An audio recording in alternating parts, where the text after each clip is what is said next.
This is Ross Coulthard, and you are listening to That UFO Podcast. Danny, let's just carry on. A lot to get through. Stephen asks a good question. He asks, does Danny think that what is happening now with disclosure is really a battle between the gatekeepers and the public, or is it a battle between factions of the gatekeepers that has become partially public? It's the latter. There's no doubt. It's a battle between the gatekeepers and the people inside the governmental circles that have gotten fed up with this, and that they're trying to get more of the information out.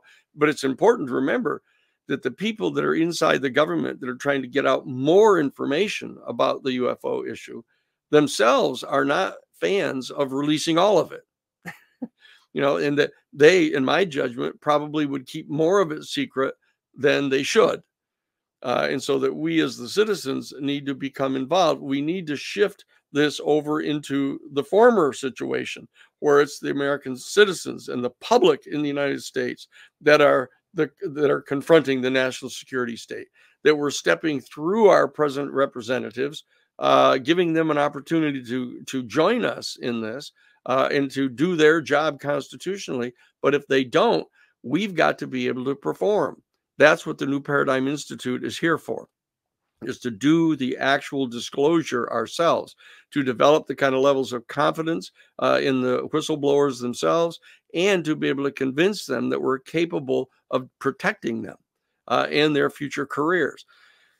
That's what we're doing right now. It's still the latter of the two situations you point out. It's a battle of factions, the black hats versus the gray hats, as you will, and the citizens are the white hats, you know, that are trying to get this information revealed.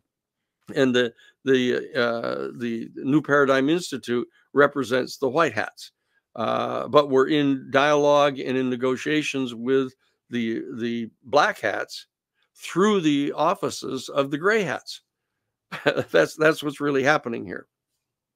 Do you think there's a strong chance then, if things do go your way, the New Paradigm Institute gets to push forward what it's hoping to do, that those factions just become even more splintered as a disclosure movement happens? I know, speaking to people like Richard Dolan, Bryce Zabel, you know, co-authored the book After Disclosure together. There's a lot of talk about, you know, there would be new types of insurances would come out. There would be people in the military suing for past, you know, discretions, you know, being dismissed wrongly. There would be people even going to the far side of things would then be looking at getting insured against abductions. That would all become a part of daily life before you even get into new technologies that all of a sudden private aerospace companies suddenly come into the possession of and can start releasing to a public for profit. All that's got to be considered as well, hasn't it? Well, that's one of the challenges, Andy, is that all of those kind of issues ought to be being addressed right now, that we ought to be solving those kind of problems and answering those kind of questions. But the people are still declining to engage in that activity. They're still at the kind of, they think that there's a dam here, that since the government officials haven't quite officially acknowledged the whole reality of this thing, that they're busy doing something else. You know, everybody's busy doing things other than that, than answering these questions. That's one of the things the New Paradigm Institute is devoted to doing, is leaning forward and seeing what these questions really are and try to get these things answered now. So that we're reaching out to a number of the law school professors, deans of various law schools, trying to get law review articles written about how we're going to come to grips with these things. We're working with people, that reaching out to other people in the different universities, in the different fields of philosophy and theology and economics and geopolitics, you know, that we're trying to get people to move into a mindset where they're actually working at answering these questions without being ridiculed. You know, the long time, you know, 75-year effort on the part of the national security state to shame people, to threaten people, to ruin their careers if they tried to deal with these things professionally, you know, it still has effect. There's still lingering effects of that kind of long-term program.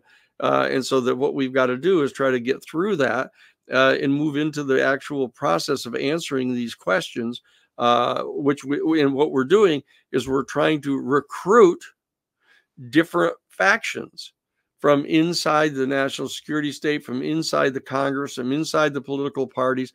We're trying to recruit them to become participants with the citizens in this activity, so that we're actually both empowering our constitutional structures, but we're also empowering our citizens to push back against the national security state people, so that we have a team that's ever growing, so that by the time we get to succeed in this, virtually all the people will be on our side, except for that really insulated group that we will have cornered and identified. And then you get to the question of, what type of amnesty are you going to grant to them? What kind of immunity might you grant to them in order to get them to come forward and provide more information, so that we can solve this problem in its full range of implications? So that's the answer to this, is that we're trying to empower the citizens to become the people who are confronting the national security state directly, in alliance with all of our constitutional structures and as many of the factions as we can recruit. A question from Mikey. Mikey asks, he wants me to push you on a previous statement you've made on various shows and podcasts, Danny, around the people in the know being aware of around 5 or 6 ET species, Yes. Separate different species. He wants you to elaborate, how do you know, or how do we know there are 5 or 6 different species? What is it that's differentiating them? Well, what we have is, in addition to the work that we've been doing through the New Paradigm Institute, that has been in operation basically since I got retained by Lou Elizondo. And Lou Elizondo has come forward, and he and Chris Mellon and Grush and some of the others from inside have been making inside information available to us that's kind of got an official imprimatur. There's thousands of interviews of people that have had direct contact with actual occupants of these vehicles, and it's something that none of the government institutions want to talk about right now. You even sitting down talking face to face with any one of the senators that is very much in favor of revealing whether or not there's been a crash retrieval program or not. Excuse me. That the one thing they don't want to talk about is, what about the people that have actually had face-to-face contact with any of the occupants? They just immediately say, whoa, no, we're not going there. Don't include me in on that. I don't want to be involved in any kind of conversations where I appear to be confirming that. And so that we're into a different package of information here. And that is that, for example, we have here at the New Paradigm Institute numerous direct, real-time, live interviews of people who are recounting the details of their personal face-to-face contacts, and are investigating each of those to make sure that they're credible. And we're capable of weeding out the people that are loonies, or that are that have got some kind of mental illness, or they're wannabes, or they're shills that are making stuff up. That we've been culling out these kind of totally credible people, and what we get is this rather consistent account of this handful of different species. And I mean, there are some people say, they say there's 157 species, or there's 1,000 different kind of species. Well, clearly inside the entire galaxy, that you're going to have a large number of planets with different species of extraterrestrial intelligence. But those that are repeatedly referenced here that are coming are obviously the small grays, that everybody, when you ask a kindergartner in the country now to draw an ET person, they'll draw that person. They'll draw the little short 3.5 foot tall, ET with a large head, the big dark eyes, and the little holes for nose. They'll do it. Okay. And then there is the tall grays, and these are like, 5.5 to 6 feet tall people that are look like grown-up grays. And so that there's the tall grays as well. And then there are the reptilians that people have heard about, and they get really bad press but they shouldn't. I think it's just because human beings have this kind of recoiling from serpents and dangerous poisonous snakes and things, and so that there's this kind of adverse reaction to reptiles. But the fact is that we have numerous accounts of extraordinarily cordial, positive encounters between human beings and these reptilian beings, and that they give off very positive, friendly vibes. And it's just that we kind of recoil cellularly from these beings. But it's important for people to remember that we came through that process. The whole evolution of life on our planet, Homo sapiens came through that process, and repeat the process in the womb, of actually having a stage of the zygote for each one of us that was in this kind of reptilian form, with the gills and the tail and the living in a liquid ambience, I mean, so that we will be able to get people past this kind of bad press that's been generated about them. And people like David Icke and others have gone off on tangents of picking up on these mythologies. Oh, that they're from Zeta Reticuli and they're the reptilians and they're in some kind of pitched battle with the good white people that look like Aryan human beings that are from the Pleiades, and they've latched on. The Scientologists have done the same thing. They've locked on to that kind of a mythos, but I don't credit that. I think that the reptilian people from another star system are just as entitled to respect and openness to cordial relations as any of the others. And then there is, of course, the big, tall, what they call mantis types, that they look like, they remind people of a praying mantis. And they say it over and over again. People who've had no contact with each other, have had no kind of a history of knowing anything about this, they keep thinking that when they're asked, like, what do they look like? They always keep using this reference. They look like a praying mantis. They're big, huge, tall, like 7 feet tall, extremely skinny, but they've all got the 3 fingers, and that they're, and the extraordinary thing is these are all like bipeds. These are bipeds, and they've got arms and hands and head and torsos. I mean, it's extraordinary. This particular group of UFO people that have been encountering our human beings come within this fairly tight group. And any of the other assertions of any other species are kind of outliers. And there's this other one which I find to be very problematic. This thing about these tall, Aryan, blonde-haired, blue-eyed human beings from the Pleiades. I mean, it seems to me almost to be a little bit of a bridge too far. It's this kind of desperate attempt to suggest that we're them or they're us, out there, and that therefore, we don't have to come to grips with the kind of cellular recoil that we have, built in. That I mean, people talk big all the time, but I can tell you from what I've talked to lots and lots of people, no matter how confident they are that they're going to be cool when this happens, when they actually come face to face with an extraterrestrial being, their entire cellular structure that's been generated over billions of years and tens of thousands of years of human evolution instantaneously recoil, and the people are afraid. And so that one of the things that Dr. John Mack and I were doing back before John was accidentally killed in 2004, what we were doing is he was doing it primarily, is training people who were repeated contactees to do holotropic breathing.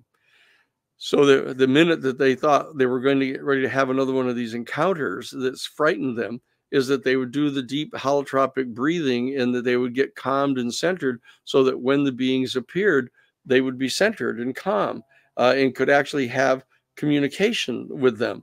And that we were actually in the process of providing questions to them. We were kind of, John and I were trying to develop at the New Paradigm Institute that we were trying to establish up in Cambridge. you know, that they would actually be like an ambassador corps that could actually ask questions so that we could start getting some inside information about the cultures and stuff of the people. But that's what we were engaged in when John was accidentally killed in London back in 2004. But we're still in that thing, our New Paradigm Institute, that we're, as I say, interviewing people who've had these kind of contacts. We have numerous recordings, live recordings of their sessions of being debriefed about this. I've interviewed people when I was legal counsel at the Project for Extraordinary Research with Dr. Mack. So that this cadre of five or so species that are consistently reported has become so commonplace now among extraordinarily credible witnesses that this is where our New Paradigm Institute is focusing our attention right now. No, thank you for that answer. I've got a whole load of ways I could go off of that, but we don't have time to keep going on that one question. Okay.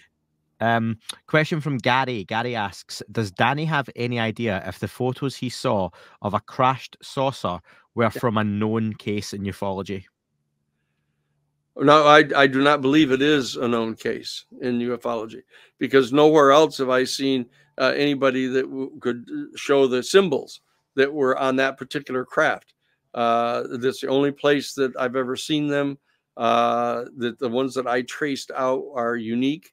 You know, in that we've got references to different types of symbols, you know, from the Roswell crash off the little beams. They've got other people who have asserted that they've seen different kind of symbols on the craft. But this particular one, I've seen no replication of this at all. And I've never seen any photographs that look anything like the particular craft that I saw. I mean, except that it was rather classic. I mean, it was, as I say, it had skidded across this field. You've probably heard me talk about, you know, it skidded across this field that had the snow, and it had plowed up the dirt, and it was stuck in the side of the embankment. So it was that I've heard of cases like that where they've skidded through fields and hit into some kind of a embankment, and they're stuck at some kind of an angle. I've heard of a few of those, but any of those that I've ever seen photographs of or drawings, renditions of those have not been the one that I saw. If anyone wants more information on the background of that, I suggest you check out the interview with Danny I done a few months back. Just search it in the podcast feed and you'll find more info, or any other interview Danny's done on. I suggest you go and find those too. Stephen asks, can you ask Danny if he knows if President Carter got the talk from the CIA, which left him crying? That one I've had that. I don't know about that one. I've heard it as you have, but that when I was working on the project back in 1977, all the way through, I guess, into 78, I was still working with them. I hadn't gotten any information that he was given the two reports that were prepared by the Science and Technology Division of the Congressional Research Service, and it would have had to have been in his one term. Otherwise he would not have been briefed at all. But I know that the CIA director George Bush refused to brief him. I know that when he tried to get Teddy Sorensen appointed to be the CIA director, who I anticipated had a desire to have a fairly close relationship with Theodore, with Ted, but he got rejected. He got pushed out by the Senate Foreign Relations Committee. Howard Baker, forced him out. And then when the new fellow came in, that I don't know that I never got any information that President Carter continued to demand the information from Stansfield Turner, or that Turner ever turned it over to him, because we had this confrontation with Stansfield Turner because of the Karen Silkwood case. You know, that we had dug up the information that they were smuggling 98% pure bomb grade plutonium out of the Kerr-McGee nuclear facility in Cimarron, Oklahoma, to go to Israel and to Iran under the Shah. And because of that, we conveyed that information to John Dingell, who was the congressman from Detroit, Michigan, and he was the chair of the subcommittee of the House Commerce Committee on energy and the environment. And we provided the information to him directly, and he confronted Stansfield Turner.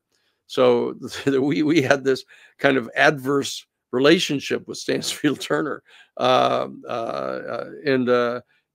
that I was never given any kind of inside privy information from what. But I've just heard the story. But you've heard the story of Pope John Paul II, being shown open the letter, the secret letter of the third secret at Fatima, and then crying and refusing to tell anybody. These are mythology flies all around in this particular subject. I would still view that to be mythology, because I would have assumed that President Carter would have said something about this because of his devotion to being honest and forthright. And especially now, as he's approaching the clear final months, if not years of his life, that he would say something about it. And he has not, as far as I know. And I don't know how anybody would know that, Yeah, no, of course. Very interesting question here from 30 World Danny. Danny Sheehan has said that he is on friendly terms with Jaime Maussan, and also he himself believes the Nazca specimens are real and not hoaxes. Could you ask him if the New Paradigm Institute is willing to work with the international contingent of researchers to further the study of the Nazca specimens? Well, here, let me be clear about what this is.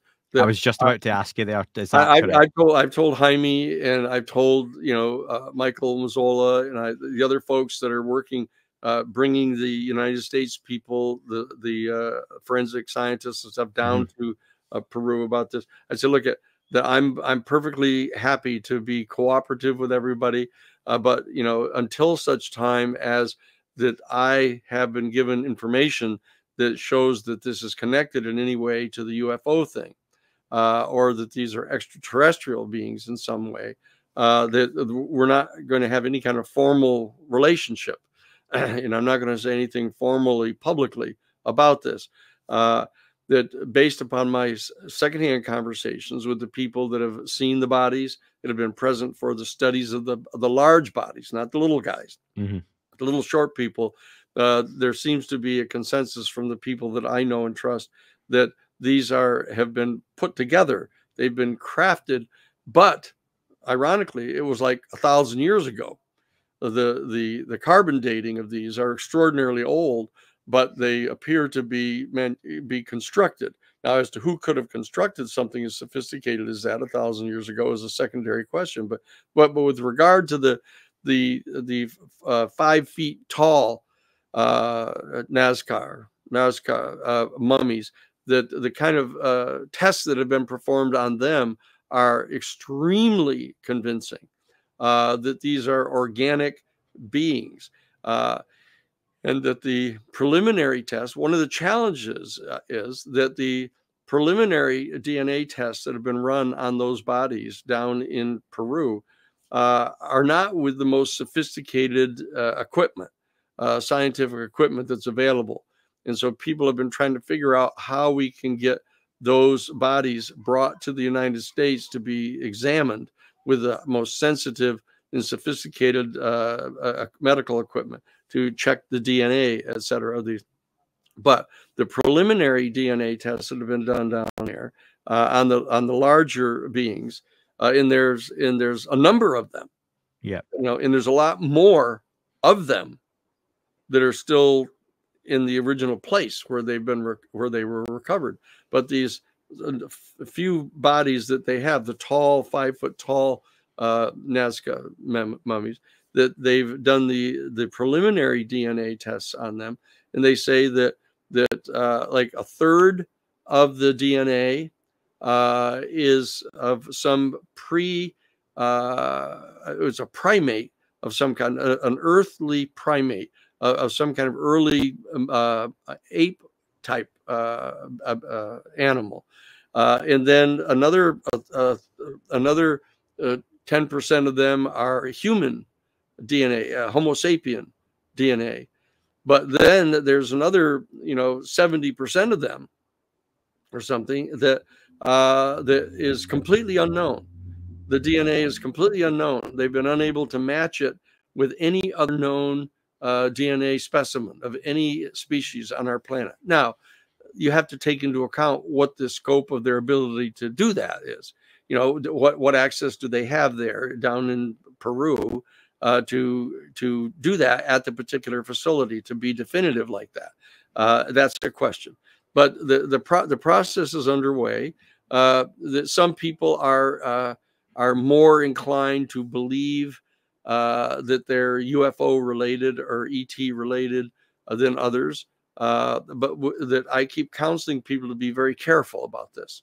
You don't want to discredit the entire UFO ET movement for disclosure that's underway right now by getting out on a limb on something like that, and then having it sawed off behind you. That's and it's perfectly clear that there's a kind of a cottage industry down in South America of people who are poor and don't have any means of income, of kind of selling things like this to people and even engaging in some kind of con game that's going on in parallel with all of this, that causes us to be extra cautious about this. So I've been very careful about not taking any position on this publicly or anything officially in the name of the New Paradigm Institute. We've been asked repeatedly to participate in this, and the people that are involved, Jaime Masan and Michael and some of the other people that are involved in this are friends of mine, are personal friends of mine that I've known for years, decades, in fact, in terms of Jaime. But they get very enthusiastic about about preliminary information and may not be as careful as I think we need to be at the New Paradigm Institute to maintain our credibility on this, and to be the most helpful to people so that they can be completely reliant upon something that the New Paradigm Institute is willing to say, because we have had tight vetting going on about the information that we support.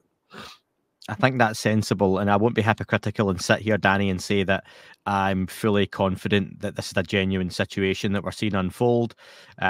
That it was very emotive for people. I've discussed it a few times from a layman's point of view. The YouTube comments were extremely split on it in a way I've never seen before, which is, everyone's entitled to their opinion, and just like the UFO topic at the minute, no one knows, we don't know. So it is down to get scientists involved, these three Americans involved. Fantastic, the more the merrier. I've said, and Jaime's a friend of yours, I think, Danny, the optics of the situation have been horrendous from the get-go. I think the presentation of the whole thing has been awful.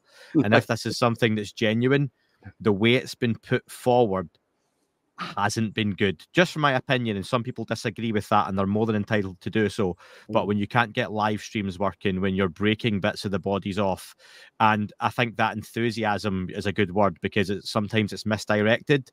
It can just be, maybe center things a little bit, and like you say, let's see. I would love for it to be genuine. I would love for these to be some kind of non-human entity or early primate we have no idea of, and it changes our understanding of evolution. But I think that sort of remains to be seen, Danny. Last couple of questions, if you don't mind, before we finish up. Question from Shadowwise. I recently watched a video revealing aerogel drones as the secret technology that was being tested on Dave Fravor, that we refer to as the Tic Tac. It also sounded like they were saying these were the craft that Ryan Graves encountered as well. Do you believe this to be a truth, a diversion, or a bit of both? No, we don't know yet. I mean, that one of the old adages I always like to say is, we don't get paid to guess these things. We don't get paid at all. As it turns out, we get contributions from citizens to support us doing highly credible information and analysis, and that's what we're doing here. That there's no doubt at all that there's an extraordinary set of developments that have been going on in the field of drone technology. Okay, and we just saw the display this past weekend with Iran, launching, I guess there were maybe 80 missiles, but the rest of the 200 objects were like drones that they were firing into Israel. So there's tons of these drones around, and there's differing forms of these things. But the ability of these objects that have been seen by Flavor and the others are still performing movements that are beyond the understanding of physics right now. So this would have to be more than just simple an extension of drone technology. There's still certain principles of physics that seem to be at play here, that are beyond what we understand to be the boundaries of physics that we've understood so far. So it's not likely that it's just a regular drone that's somehow been souped up with some additional technology. So that but those are still very weird. People keep missing out on this. I mean, they're talking about these little like little big circular globes with rectangles in them, with like a box inside them with all kinds of data and stuff. But the stuff inside the stuff is what's so important. The people that know anything about this stuff know what that means. That the images that are inside some of those orbs in the little rectangles, the box that's inside them, it's some kind of special symbols that mean something to some people, and they're trying to study those things right now to see what those things are all about. But I don't think that that's any kind of traditional technology that those guys have been running into. But that's the cubes, the cubes inside of spheres. That's right. They're cubes inside of spheres. That those little weird things that they're going on around, and there's a number of things that are being conflated with. I'm primarily focused, and I know the New Paradigm Institute, on the classic UFOs. The classic UFOs are the saucers, that can pick people up and they bring people inside them. They have occupants flying them around. These are things that are kind of fully occupying our attention at the initial level of this investigation. To say that that if these things are true, all you have to have is one of those. I mean, how many UFO vehicles do you have to prove beyond any reasonable doubt have extraterrestrial beings of a different species communicating with our people and telling them where they're from, et cetera? How many of those do you need to have once you get one or two of them that are absolutely convincing? And that's what we're trying to deal with. And it's integrating that knowledge of the verification of intelligent life elsewhere in our universe, intelligent and highly technologically developed life, non-human life, and the fact that they're coming and going from here. Those are the key features of the UFO phenomenon that we have to come to grips with initially in order to integrate into our culture. Not only its technology, but it's the theological and philosophical implications of that, the geopolitical implications of that, all of these things that we need to get these questions identified and answered, and then we can extend out to these other more esoteric aspects of it. But there are some things that I think are just in a different category.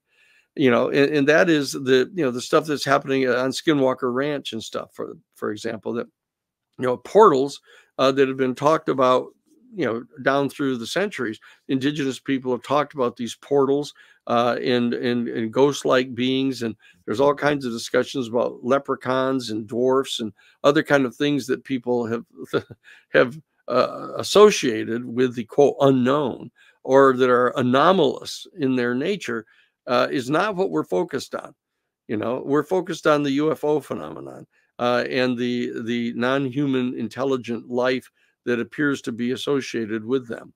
That's the key for our initial focus on these questions. Can I just remind you back? You mentioned the cubes inside the spheres, the Yeah. symbology within those.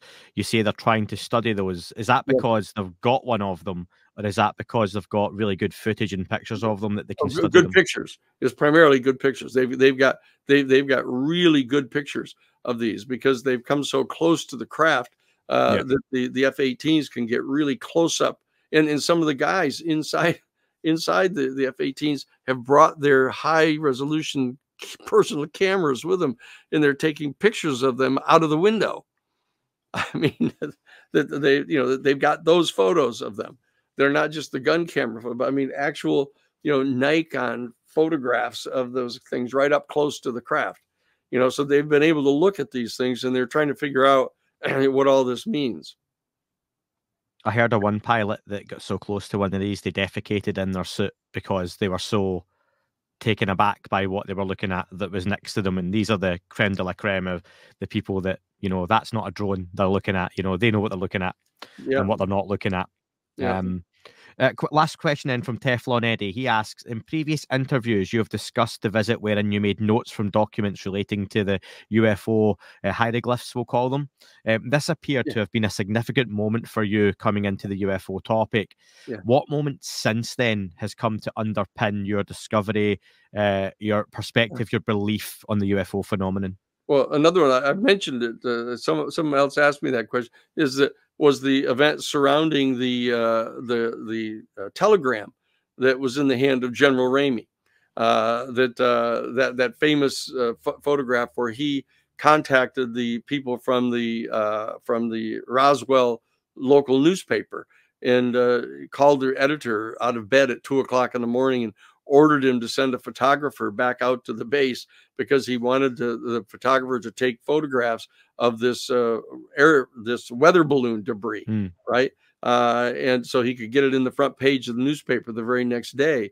And General Ramey is kneeling down, is on one knee, kind of pointing, gesturing toward all this the weather balloon stuff, and he's got a cable in his hand, a telegram of some sort. You can see it in his hand. And when I first saw this thing decades ago, I said, "Holy mackerel! Look at that!" I said, that is something. He's got some kind of a cable, some kind of a military communique in his hand. I can see it. So I was hoping that someday we would have the technology by means of which we might be able to blow that up. It must have been 1994 or 95, as I recall. It was back then. I was at the International UFO Congress when it was still at Laughlin, Nevada, and I just presented an update on what we were doing on the John Mack case back at Harvard. And I'd been asked to come and give everybody an update on how that was going. And I got done with my talk, and a guy comes up out of the audience and said to me, Mr. Sheehan, he said, "I got something really important to talk with you about. Can you meet me up in my room?" And I went, wait a second.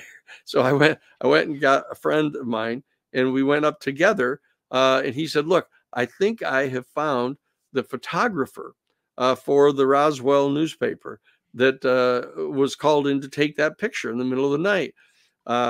I said, "Oh, look at if it's the right guy." I said, "If you can possibly find out that he kept the negatives of that, because it was kind of an historic event, maybe he kept them, and if he did, that we may be able to get those digitized and blown up so that they can be read." And he got all excited about it, and so we did that. He went and saw the guy, and it turns out it was the guy. It turns out he did have the negatives, and so we went through the process of getting those things digitized. And there was some kind of in the folds of the telegram, you could see portions of some of the words, and so that we had some computer technology at that point. Probably the AI can do a lot better at it now, but they were able to, in light of the vowels and consonants that they could see, they could construct some more of the words. And these are available now. We actually brought those to Peter Jennings, at I guess he was ABC News. I can't remember which one, but Peter Jennings was so excited about this that he actually had a television show. He used the kind of cachet that he had at ABC or wherever it was, that he got them to agree to have a 30-minute special that he went on television and showed people this. And so and in it, it says, you know, take the disc to right field, and bring the bodies, you know, or the victims, bring those, you know, that's not a weather balloon. You know, that's not a weather balloon. So as soon as I saw that, I said, you know, bingo. You know, you put that together with the photographs that I saw, that I it wasn't that I wasn't functionally convinced that the UFO phenomenon was real and that extraterrestrial life existed, and that some of them were apparently coming and going from our planet. But I was, as a lawyer, I was looking for kind of more firsthand, immediate kind of evidentiary information that you could put in front of a jury, you know, that didn't rely strictly upon your own credibility, you know, of something that you've seen. But here's the photograph, right? A real-time photograph. And so those are the two things. And then in addition to the kind of people that I interviewed, that when I was interviewing people through the Project for Extraordinary Experience Research at Cambridge with John Mack, you know, that even though I could filter through a lot of the people that may be a little bit unbalanced or emotional, or not emotional, but, you know, a little unbalanced, and I would not place a lot of credibility on them, but there were other people that were extraordinarily convincing witnesses that were very real and very credible. So I started to assemble individual stories of direct contact that people had had, and I continued to do that when I got asked by Stephen Greer to be the legal counsel for the Disclosure Project. He had done numerous interviews with people, and so I was vetting through those people to find out who I thought were the most credible people. I got to do the same thing again in 2013 with Steve Bassett in the citizens hearings we had with the former senator and former Congress people that were on a panel that were listening to those witnesses. So I've acquired lots and lots of detailed information, a lot of firsthand witnesses that I've talked to, et cetera. But those two events, the photographs in the classified portion of Project Blue Book that I saw in the spring of 1977, and the photographs of the cable that was in the hand of General Ramey, are two of the major issues that I can cite as direct kind of admissible evidence that have persuaded me that this is true. I want to finish with one last question directed for you, Danny, because so many people, including myself, ask you questions relating to other people or things you're involved in. And I want to ask you, you're a constant in the UFO topic over the decades for many people. You've been involved, I think, in the extremes. People would use Stephen Greer to Lou Elizondo, and right, so much in between, various different groups and factions, or whatever you want to call them. For you, has that ever, or does it ever get overwhelming to be so involved in so much and be kind of pulled from pillar to post in that way? No, not at all. You know, that I've been very blessed. I mean, I was able to get a full scholarship to go to Harvard College.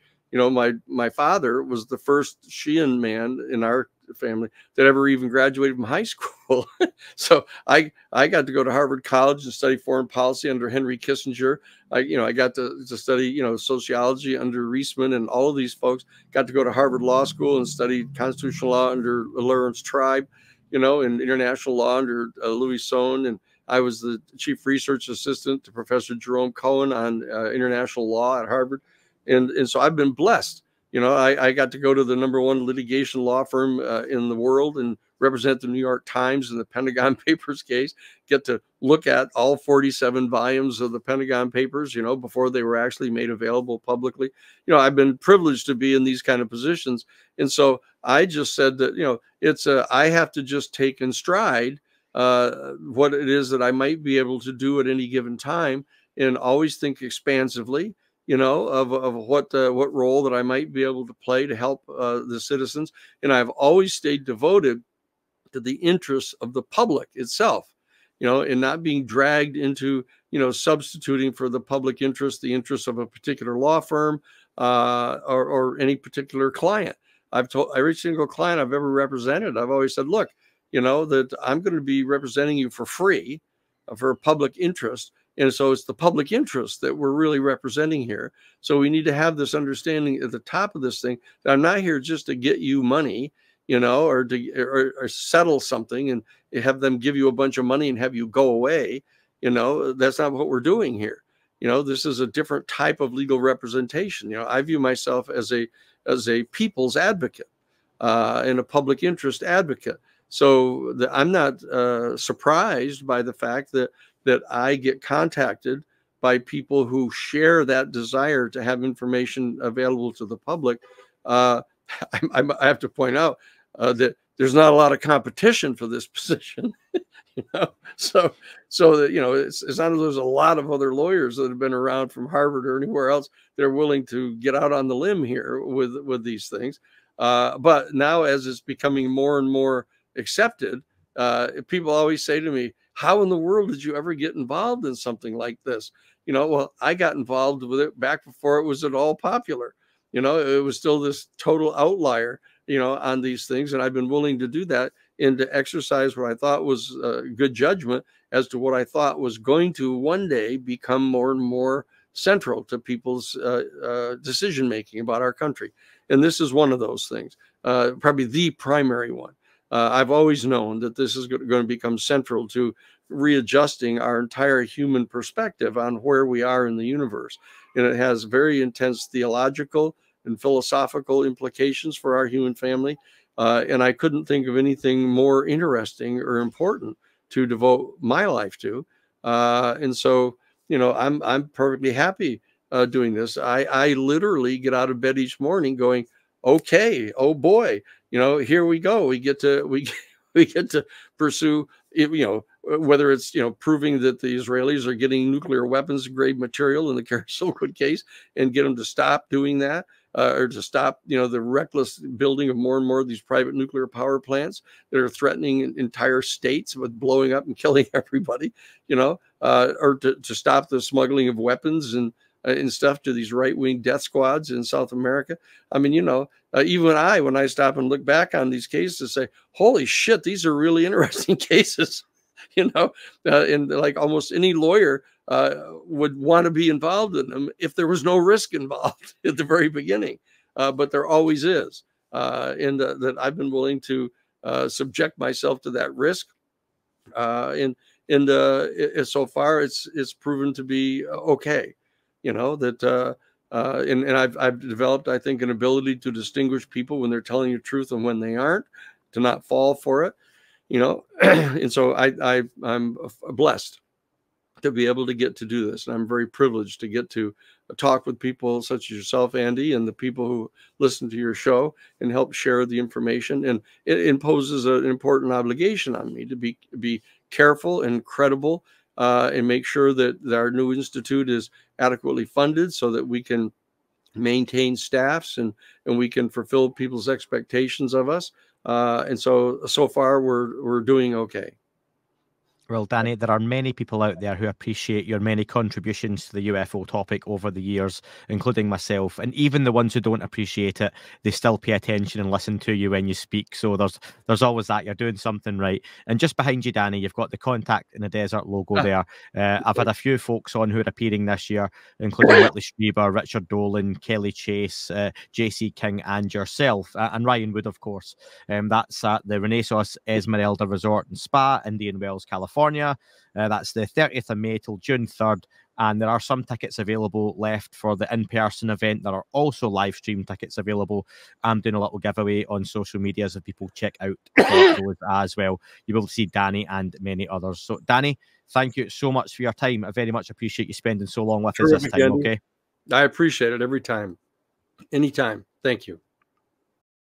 That is all for this episode. Thank you very much for tuning in. Don't forget to leave the podcast a review on your chosen platform. Apple and Spotify do make a huge difference to the algorithm. If you're checking the show out on YouTube, please don't forget to like and leave a comment on here as well. Any sharing you do is very much appreciated on any social media platform. And finally, you can listen to shows ad-free and sponsor-free in their glorious full versions by subscribing for less than the price of a coffee on Apple, Spotify, just search That UFO Podcast Premium. YouTube, you can sign up and be a member, or you can do that through patreon.com. Thank you very much for listening, folks.